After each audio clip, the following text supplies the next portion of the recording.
Et quand bien même viendriez-vous à bout de moi, qu'il en reste 16 autres, qui sont là, prêts à monter au combat. Hep, monsieur Mélenchon, votre voix m'intéresse. Et quoi qu'il en soit, parce que nous croyons à la démocratie. Votre voix m'intéresse, je vais vous dire pourquoi. Les deux séquences sont extraites d'un meeting de Jean-Luc Mélenchon à Lille le 30 octobre 2018 et d'une interview avec Jean-Jacques Bourdin.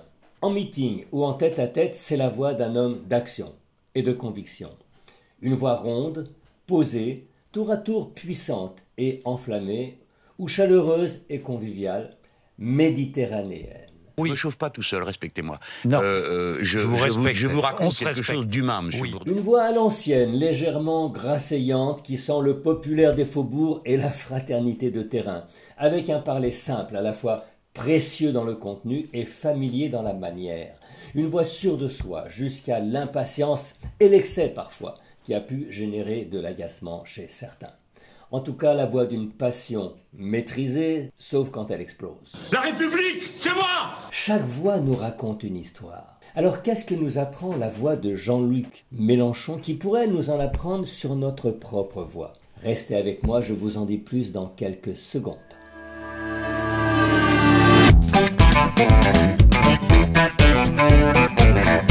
Bonjour, je suis Jean Sommer, le coach de la voix et de la prise de parole en public. L'analyse qui suit n'est pas un diagnostic et encore moins une vérité finie. C'est mon ressenti du moment à partir de mon expérience professionnelle. Alors, pour écouter la voix de Jean-Luc Mélenchon, je propose 4 critères. 1. Le timbre. 2. L'élocution. 3. La portée. 4. Le caractère. Oui, alors, je suis d'accord avec lui. Vous pouvez le noter spectaculairement. Je suis d'accord avec lui, il ne faut pas se soumettre. Et pour s'en soumettre le mieux possible, mieux voter insoumis, parce que c'est notre activité. Le timbre de cette voix est équilibré et donne un sentiment de plein et de profondeur, avec des graves et des médiums riches en fréquences, une voix avec de l'épaisseur et du grain, qui donne aux mots énoncés une présence physique, une consistance quasi charnelle, des qualités qui parlent au sens et au cerveau. Une voix bien en bouche et encore qui résonne dans la gorge, le nez, le thorax, le crâne. Une voix qui appelle le chant et la modulation. La voix d'une personnalité amoureuse de son propre son pour le plaisir du partage et pour le goût des mots, comme le cuisinier amoureux de ses saveurs.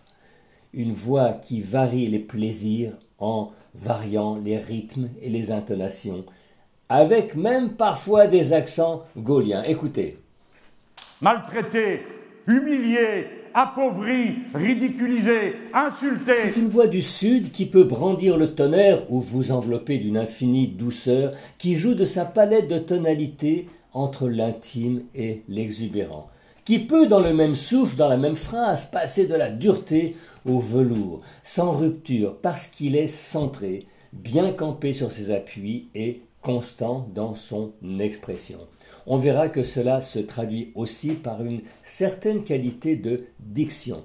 Écoutez. Contre l'intérêt général des peuples qui voudraient qu'on se soucie d'abord, maintenant, d'enrayer la catastrophe écologique qui menace l'humanité tout entière. L'élocution de Jean-Luc Mélenchon fait honneur à chaque parole, n'en laissant aucune en arrière, n'en sacrifiant aucune. Une élocution soutenue qui ne dérape jamais dans les vulgarités du parler familier ou à la mode. Stop à cette folie qui est en train d'emporter la civilisation humaine, qui est l'irresponsabilité de la finance et de ses décrets. Je note encore chez Jean-Luc Mélenchon un petit effort permanent de diction pour compenser ce qui me paraît être une tendance à avoir la bouche pâteuse. D'où cette vigilance et cette précision de diction qui s'accordent bien avec le plaisir de dire, de faire sonner la langue pour impacter les têtes et les cœurs. Il ne se contente pas d'être brillant et de bien parler, comme nombre de conférenciers, il fait sonner la langue. Ce sont ceux d'un peuple maltraité, humilié, appauvri, ridiculisé, insulté par celui qui est censé le représenter. La passion et le feu qui l'anime peuvent déplaire ou jouer contre lui dans une époque polémique, voyeuse, soupçonneuse, où tout est disséqué, commenté, amplifié, où l'on guette le moindre dérapage verbal pour l'étaler en place publique. Mais à l'instar des grands tribuns, Mélenchon, bien sûr, divise et attire à la fois. En tant que tribun, sa voix devient l'énergie qui inspire, la force qui rassemble, l'élan qui entraîne. C'est l'une des vertus de la voix portée qui, de tout temps, a fait bouger les foules pour le meilleur et parfois pour le pire. Si vous voulez que ça s'arrête, vous avez un bulletin de vote. Alors allez voter, au lieu d'abandonner la situation comme ça s'est fait tant de fois. Oui. À mon oreille, même véhémente, cette voix reste paternelle, à la fois autoritaire et ronde, jamais nasillarde, ni dure, ni cassante, une voix moelleuse comme une invitation à l'écoute, qui peut se faire mobilisatrice, mais toujours en rondeur. Ce qui devrait être un atout dans sa relation aux autres, mais non. Parfois le caractère l'emporte et la même voix si ronde peut être trahie par des mots durs, voire blessants, voire même basculer dans l'autoritarisme. C'est là son moindre défaut. La République, c'est moi! Pourtant, je perçois chez Jean-Luc Mélenchon quelque chose d'une timidité ou d'une réserve enfouie qui m'évoque une solitude profonde, un besoin d'intériorité à l'opposé de son image publique. On en reparle à propos du caractère. Si vous ne voulez plus de ce monsieur qui vous recopie en France les décisions de la Commission européenne, vous m'entendez, monsieur Bourdin? Un volcan jamais loin dans ses éruptions, ses agacements, parfois avec un ton moqueur, un sourire supérieur ou suffisant. Mais c'est sans calcul, même si ça peut faire mal. Chez lui, c'est la nature, c'est viscéral, il faut que ça sorte. Mais regardez, comme le vieux continent, puisque c'est comme ça qu'on l'appelle.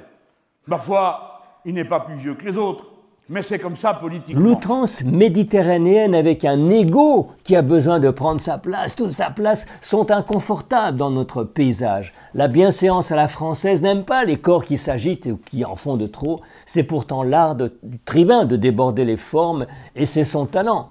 Il a la voix pour le faire et les mots pour le dire. Pour moi, Jean-Luc Mélenchon s'inscrit dans la continuité des grands orateurs, dans l'héritage de ces tribuns férus de littérature de Mirabeau à De Gaulle à Jaurès. Jaurès, dont Victor Méric disait « Il était l'homme de la foule. Ceux qui ne l'ont pas entendu sont bien à plaindre. Ils n'entendront jamais rien de semblable. Ils ne sentiront jamais ce qu'est l'éloquence, mieux, le verbe fait homme. » Jaurès est à la tribune. Autour de lui, à droite, à gauche. La voix, la politique, le pouvoir relèvent de la même capacité à incarner la parole et à lui donner toute sa vibration. Certes, on adhère à un programme, mais on s'identifie à un homme, une voix, un souffle, une sensibilité, une culture, des valeurs. Et Jean-Luc Mélenchon est dans cette tradition. C'était le portrait de voix de Jean-Luc Mélenchon par Jean Sommer. Je vous remercie de votre écoute. Si vous avez aimé ce portrait, retrouvez-moi sur cette même chaîne pour d'autres portraits. Vous pouvez aussi me suivre dans une de mes formations en ligne ou en savoir plus en vous rendant sur mon site www.jean-sommer.fr. Et puis surtout, n'oubliez pas de cliquer, liker et penser à partager. Merci. Bye bye.